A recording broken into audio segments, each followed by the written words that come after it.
It's much the old screen of the application, very easy to use, nothing much, just a simple editing or self-edited application. So if I tap on this option where it says sweet selfies, here you'll be able to upload a photo of yourself, just take a photo of yourself, and you're pretty much good to go. You have a lot of editing feature which you can use for this here, as I can see. You have the blur and so forth, just a simple girls photo editing feature and so forth, nothing much.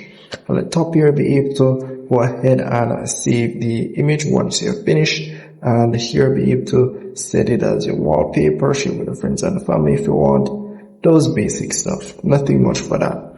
And yeah, that's how you pretty much use the application. And you have the camera option, you have the option where you can combine or put two or more photos together. You have the album section, pretty much the gallery section, nothing much for that. And here you'll be able to take a picture with the application as well. So very simple application, nothing much. And if I miss anything at all, as it relates to the subscription, I may need to, I would say, tap on something for you to see the subscription page. But they do offer subscription, but it's not very easy to find. You have to tap on something to find your subscription page.